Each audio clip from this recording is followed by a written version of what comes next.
नमस्कार। स्वागत आपका विद्या कंप्यूटर एकेडमी छानेबीड़ी की ऑनलाइन क्लासों में। हमारी चल रही थी थ्योरी की क्लासें और ये थ्योरी की अपनी सेकंड क्लास है आज। ठीक है, जिसमें हम पढ़ेंगे कंप्यूटर का वर्गीकरण। ठीक है, आइए स्टार्ट करते हैं आज का पार्ट, कंप्यूटर का वर्गीकरण। ठीक है,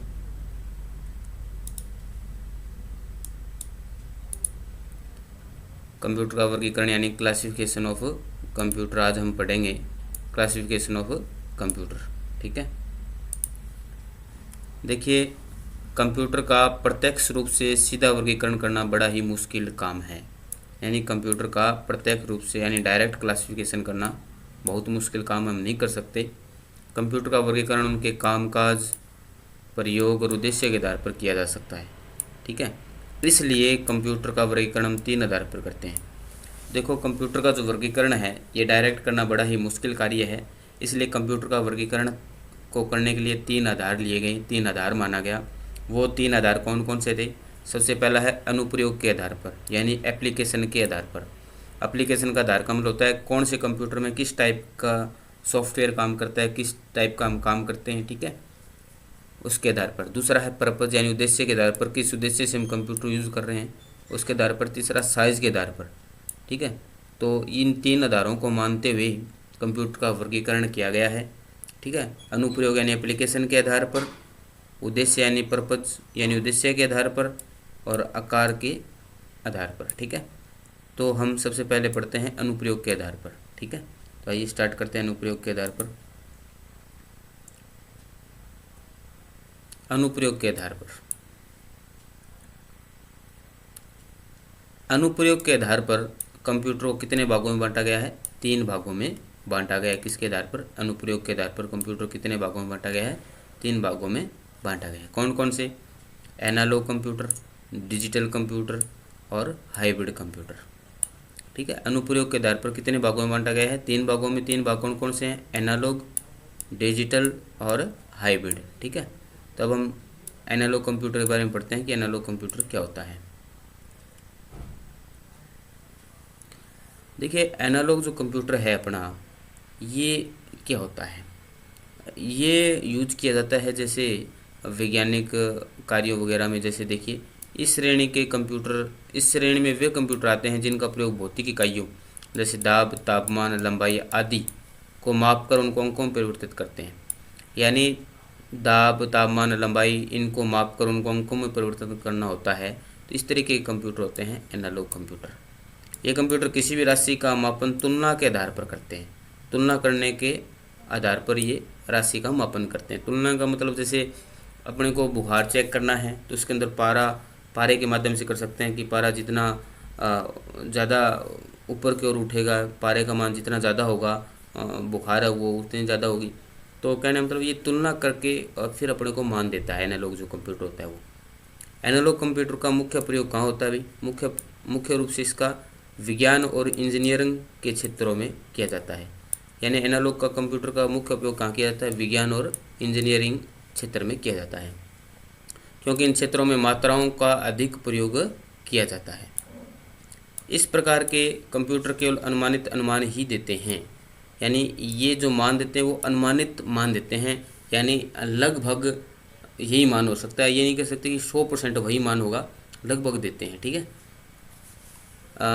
जैसे किसी पेट्रोल पंप पर लगा एनालॉग कंप्यूटर पंप से निकलने वाले पेट्रोल की मात्रा को मापता है और लीटर में दिखाता है और उसके मूल्य की गणना करता है। तो पेट्रोल पंप में जो हम पेट्रोल डालते हैं तो उसके मात्रा की गणना करते हुए कितना लीटर डल गया, तो वो काम कौन करता है? एनालॉग कंप्यूटर करता है। ठीक है, तो वो होता है अपना एनालॉग कंप्यूटर। ठीक है, एनालॉग कंप्यूटर क्या होता है? यानी दाब, तापमान, लंबाई आदि को मापकर आदि को मापना हो, आदि के मापकर गणना करनी हो। ठीक है, तो एनालॉग कंप्यूटर का यूज़ किया जाता है। और किस क्षेत्र में? विज्ञान इंजीनियरिंग क्षेत्र में सबसे ज़्यादा इसका यूज़ किया जाता है। ठीक है, ये चीज़ है। तो अब हम पढ़ेंगे आगे डिजिटल कंप्यूटर। ये एनालॉग कंप्यूटर अपना होता है। ये एनालॉग कंप्यूटर का चित्र इस तरीके से था जब शुरू में बना था एनालॉग कंप्यूटर अपना। ठीक है, अब हम शुरू करते हैं डिजिटल कंप्यूटर। देखिए, डिजिटल कंप्यूटर क्या होता है? आज जो वर्तमान में हम कंप्यूटर यूज़ कर रहे हैं वो डिजिटल कंप्यूटर ही यूज़ कर रहे हैं। इस श्रेणी के वे कंप्यूटर आते हैं जो कि अंकों की गणना करते हैं। जब लोग कंप्यूटर के बारे में बातें करते हैं तो अधिकतर डिजिटल कंप्यूटर ही केंद्र बिंदु होता है। यानी हम ज़्यादातर जो कंप्यूटर के बारे में जानते हैं वो डिजिटल कंप्यूटर के बारे में जानते हैं, ये यूज़ करते हैं, ये हमने देखा है। इस श्रेणी में वो कंप्यूटर आते हैं जो बाज़ार में चलते हैं, ठीक है, घरों का बजट तैयार करते हैं, ये बाज़ार में चलते हैं, को गलत आ गया, ठीक है, और अन्य सभी प्रकार के वे कार्य जो कंप्यूटर पर किए जा सकते हैं, कर सकते हैं। इसलिए अधिकतर कंप्यूटर डिजिटल कंप्यूटर की श्रेणी में आते हैं। यानी अपने जो घरों में यूज़ करते हैं वो कंप्यूटर किस टाइप के कंप्यूटर होते हैं, डिजिटल कंप्यूटर होते हैं। डिजिटल कंप्यूटर यानी जब हम कंप्यूटर के बारे में सोचते हैं तो अपने दिमाग में जो कंप्यूटर होता है वो डिजिटल कंप्यूटर के बारे में ही सोचते हैं, अन्य कंप्यूटर के बारे में नहीं सोचते। यानी जो नॉर्मल घरों में यूज़ किए जाते हैं वो डिजिटल कंप्यूटर होते हैं। डिजिटल कंप्यूटर से हम नॉर्मल काम कर सकते हैं, जैसे कोई डॉक्यूमेंट तैयार करना, प्रिंट करना, ये सब काम कर सकते हैं डिजिटल कंप्यूटर से। डिजिटल कंप्यूटर डाटा को डिजिटल रूप से प्रदर्शित करता है। डिजिटल कंप्यूटर डाटा और प्रोग्राम को 0-1 में परिवर्तित करके उसको इलेक्ट्रॉनिक रूप में ले जाते हैं। देखो, डिजिटल कंप्यूटर में हम डाटा अपनी भाषा में देते हैं, लेकिन ये क्या करता है, 0-1 में कन्वर्ट करके उसको इलेक्ट्रॉनिक रूप में ले जाता है और प्रोसेस करके 0-1 में अपने को आउटपुट देता है, लेकिन बीच में जो कन्वर्टर होता है वो उसको मानव की भाषा में कन्वर्ट कर देता है। कहना मतलब होता है डिजिटल कंप्यूटर में हम डिजिटल रूप से काम कर सकते हैं, ठीक है, और ये 0-1 की भाषा को समझता है और हम अपने मानव भाषा में इसके अंदर डाटा डालते हैं और ये उसको 0-1 में कन्वर्ट कर लेता है। कौन? डिजिटल कंप्यूटर, ठीक है। अब हम पढ़ेंगे, इसको मैं पहले क्लियर कर देता हूँ, ठीक है। तो डिजिटल कंप्यूटर आया समझ में, ये डिजिटल कंप्यूटर चित्र है, ये आपने कंप्यूटर देखा हो, आपके घरों में भी होगा। इस टाइप के जो कंप्यूटर होते हैं वो किस टाइप के, वो कौन से कंप्यूटर होते हैं, वो होते हैं डिजिटल कंप्यूटर, ठीक है, वो होते हैं डिजिटल कंप्यूटर। आगे हमें ध्यान करेंगे हाइब्रिड कंप्यूटर का। हाइब्रिड कंप्यूटर क्या होते हैं? देखो, हाइब्रिड कंप्यूटर होते हैं दोनों का सम्मिलित रूप मान सकते हैं, डिजिटल और एनालॉग का।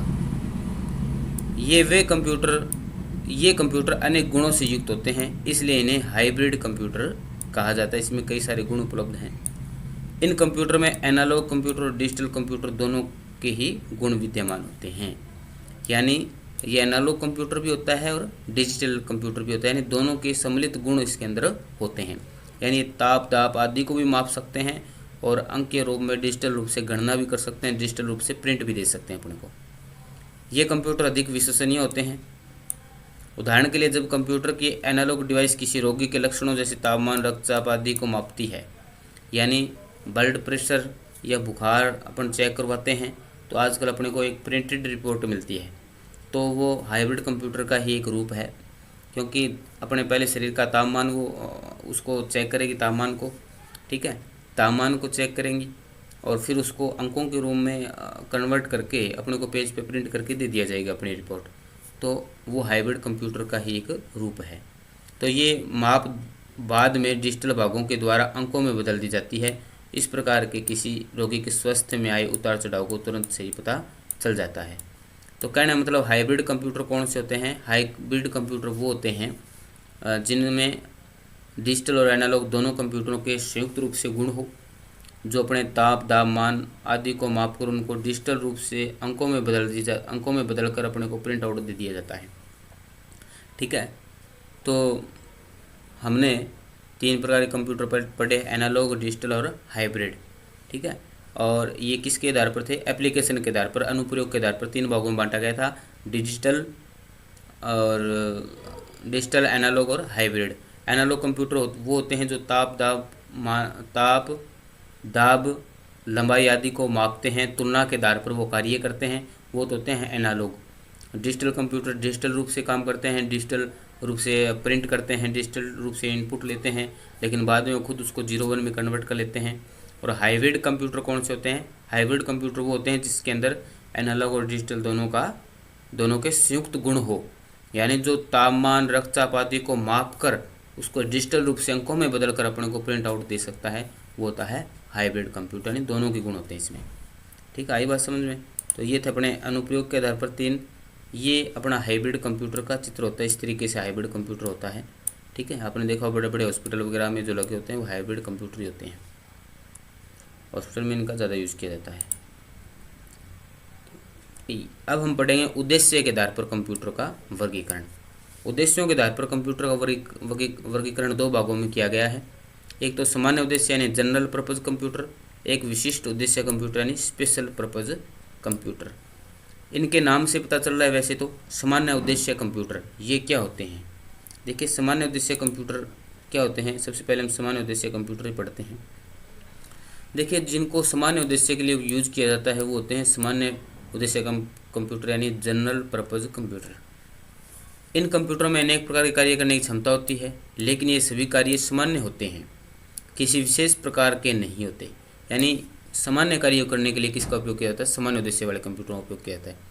सामान्य कार्य कौन कौन से, जैसे वर्ड प्रोसेसिंग में वर्ड लेटर लिखना, MS वर्ड में लेटर लिखना, जैसे डॉक्यूमेंट तैयार करना, कहना मतलब दस्तावेज़ों को छापना यानी प्रिंट करना, डाटाबेस बनाना, ये सब काम नॉर्मल है। ये सब काम करने के लिए जिस कंप्यूटर का यूज़ कर रहे हैं वो अपने सामान्य उद्देश्य कंप्यूटर हैं।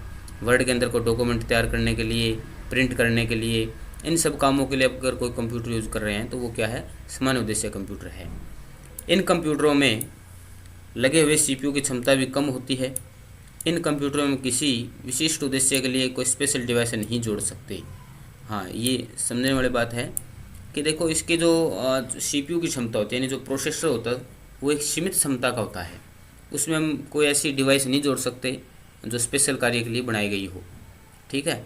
जैसे काफ़ी सारे डिवाइस होते हैं ना अलग अलग, तो वो डिवाइस हम नहीं जोड़ सकते। जैसे मान लिया कोई स्टूडियो है, गाना रिकॉर्ड करते हैं मतलब, ठीक है, सॉन्ग रिकॉर्ड करते हैं, तो उसके अंदर साउंड रिकॉर्ड करने के लिए काफ़ी सारे वाद्य यंत्र भी जोड़ने होते हैं, ठीक है। तो वो इस तरीके के हम अपने सामान्य उद्देश्य कंप्यूटर में नहीं जोड़ सकते।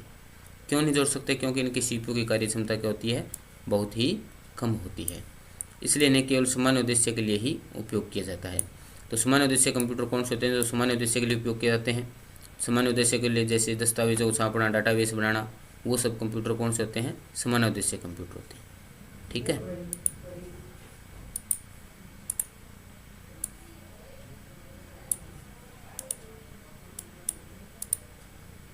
अब हम पढ़ेंगे विशेष उद्देश्य कंप्यूटर। विशेष उद्देश्य जो कंप्यूटर होते हैं वो कौन से होते हैं, जो विशिष्ट उद्देश्य के लिए यानी स्पेशल कार्य के लिए स्पेशल बनवाए जाते हैं। इन कंप्यूटरों को किसी विशेष कार्य के लिए बनाया जाता है, यानी इनको स्पेशल बनाया जाता है विशेष कार्य करने के लिए। इन कंप्यूटर के CPU की क्षमता उस कार्य के अनुरूप होती है, यानी जिस कार्य के लिए हम ये जो अपना कंप्यूटर बना रहे हैं, जो इनके अंदर जो CPU यूज़ होगा, जो प्रोसेसर यूज़ होगा।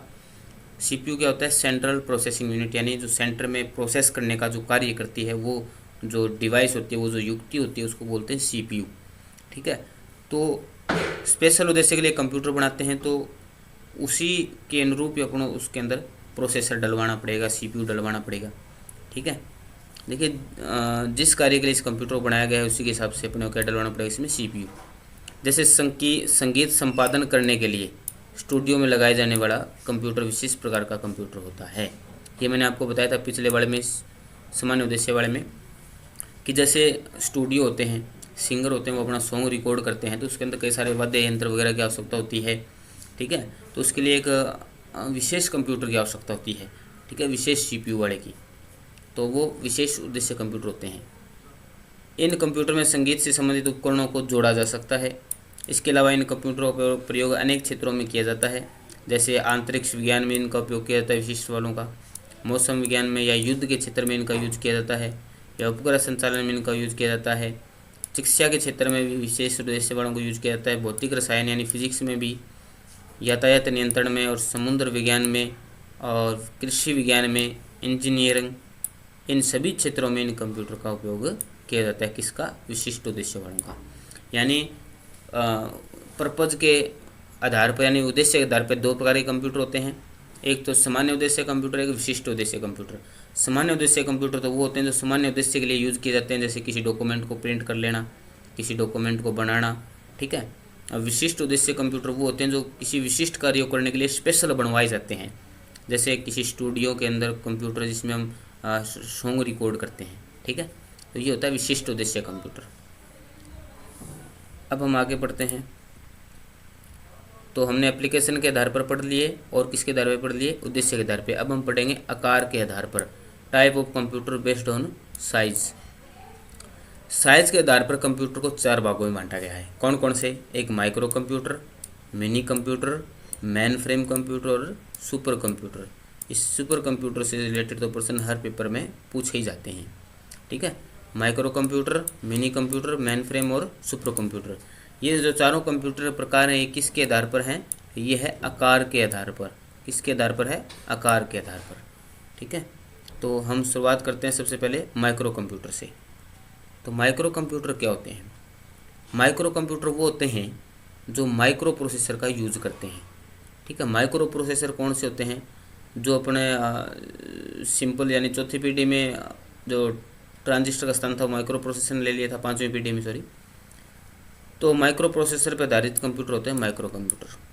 कंप्यूटर तकनीक के क्षेत्र में 1970 के दशक में एक बहुत बड़ा आविष्कार हुआ। ये आविष्कार था माइक्रो प्रोसेसर का, यानी 1970 के जो दशक माना जाता है उसके अंदर एक बहुत बड़ा आविष्कार माना जाता है माइक्रो प्रोसेसर का। इस दौरान माइक्रो प्रोसेसर का आविष्कार हुआ था।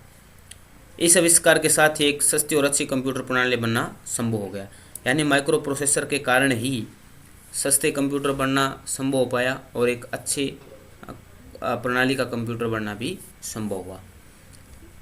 इस प्रकार के निर्मित कंप्यूटर एक डेस्क पर या एक ब्रीफकेस में भी रखा जा सकता है। यानी जो माइक्रो प्रोसेसर युक्त कंप्यूटर है, इससे कंप्यूटर का साइज इतना छोटा हो गया कि उसको एक डेस्क यानी एक टेबल पे भी रख सकते हैं, ब्रीफकेस यानी अपनी कोई ब्रीफकेस है उसके अंदर भी डाल के इधर उधर लेके जा सकते हैं, यानी छोटी बैग के अंदर भी इधर उधर डाल के लेके जा सकते हैं, जैसे लैपटॉप है। इन छोटे कंप्यूटरों को ही माइक्रो कंप्यूटर कहा जाता है। इन छोटे कंप्यूटरों को क्या कहा जाता है, माइक्रो कंप्यूटर। माइक्रो कंप्यूटर कीमत में कम, ये कम है, काम ऐसे आ गया, ये कम है। ठीक है, कीमत में कम और आकार में छोटे होते हैं। जो माइक्रो प्रोसेसर होते हैं वो क्या होते हैं, कीमत में तो कम होते हैं और आकार में भी छोटे होते हैं। इन कंप्यूटरों को व्यक्तिगत उपयोग के लिए या घर या बाहर किसी भी कार्य क्षेत्र में लगाया जा सकता है। यानी जो ये अपना माइक्रो कंप्यूटर है इनको हम मेनली अपने घर में भी यूज़ कर सकते हैं या घर के बाहर भी किसी नॉर्मल कार्य क्षेत्र के अंदर इसको यूज़ किया जा सकता है। ठीक है, जैसे अपने दुकान के अंदर बिल बनाना, ठीक है, या किसी का रिकॉर्ड रखना। ठीक है, तो इन कार्यों के लिए यानी सामान्य उद्देश्य कार्यों के लिए अपन माइक्रो कंप्यूटर का यूज़ करते हैं। इन कंप्यूटरों को पर्सनल कंप्यूटर यानी पीसी भी कहते हैं। आपने सुना ना, मेरा पीसी ख़राब हो गया, मेरा पीसी ऐसे हो गया, तो पीसी को बोलते हैं पर्सनल कंप्यूटर को। तो माइक्रो जो कंप्यूटर उनको हम पीसी भी बोल देते हैं। यानी पर्सनल कंप्यूटर के अंदर कौन से कंप्यूटर आते हैं, माइक्रो कंप्यूटर आते हैं। जो अपन घर पे पर्सनल कंप्यूटर लेके आते हैं वो माइक्रो कंप्यूटर होते हैं। ठीक है, अब हम इसका दूसरा प्रकार पढ़ते हैं। इसका दूसरा प्रकार कौन सा था, इसका दूसरा प्रकार था मिनी कंप्यूटर, या हाँ मिनी कंप्यूटर पढ़ेंगे। अब हम क्या पढ़ेंगे, मिनी कंप्यूटर। देखो मिनी कंप्यूटर क्या होते हैं। सबसे पहला मिनी कंप्यूटर PDP-8 एक रेफ्रिजरेटर के आकार का था। यानी जो रेफ्रिजरेटर किसको बोलते हैं, फ्रिज जो घरों में होते हैं, उसके आकार का पहला मिनी कंप्यूटर बना था, जिसकी कीमत $18,000 थी, जिसे DEC यानी डिजिटल इक्विपमेंट कॉरपोरेशन ने 1965 में तैयार किया था। यानी जो PDP पहला जो कंप्यूटर था अपना मिनी कंप्यूटर, वो $18,000 का था और उसको तैयार किसने किया था, DEC कंपनी ने किया था। और कब किया था, 1965 में तैयार किया था। ये कंप्यूटर मध्यम आकार के कंप्यूटरों होते हैं। ये कंप्यूटर कौन से होते हैं, मध्यम आकार के माने जाते हैं इनको। ये कंप्यूटर माइक्रो कंप्यूटर की तुलना में अधिक कार्य क्षमता वाले होते हैं। ये क्या होते हैं, माइक्रो कंप्यूटर की तुलना में इनके जो कार्य करने की क्षमता होती है वो अधिक होती है। ठीक है, माइक्रो कंप्यूटर जो अभी हमने पढ़ा है उससे ज़्यादा इसकी कार्य करने की क्षमता होती है।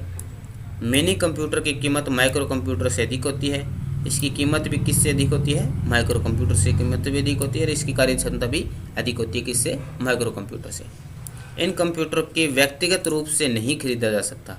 जो मिनी कंप्यूटर है इनको हम पर्सनल यूज़ के लिए नहीं खरीद सकते। इन कंप्यूटरों को कौन यूज़ करता है, इन कंप्यूटरों को यूज़ करता है छोटे और मध्यम आकार की कंपनियां प्रयोग में लेती है। इस कंप्यूटर को कौन उपयोग में लेती है? छोटे और मध्यम आकार की जो कंपनी होती है वो इसको यूज में लेती है। किसको? मिनी कंप्यूटर को। यानी मिनी कंप्यूटर क्या होता है? माइक्रो प्रोसेसर से बड़ा कंप्यूटर होता है। माइक्रो प्रोसेसर से इसके कार्य करने की क्षमता ज़्यादा होती है, ठीक है, और कीमत भी माइक्रो कंप्यूटर से ज़्यादा होती है मिनी कंप्यूटर की। इसको हम पर्सनल यूज में नहीं ले सकते। इसको कौन यूज में लेते हैं? इसको छोटे या मध्यम आकार की कंपनियां प्रयोग में लेती है, ठीक है।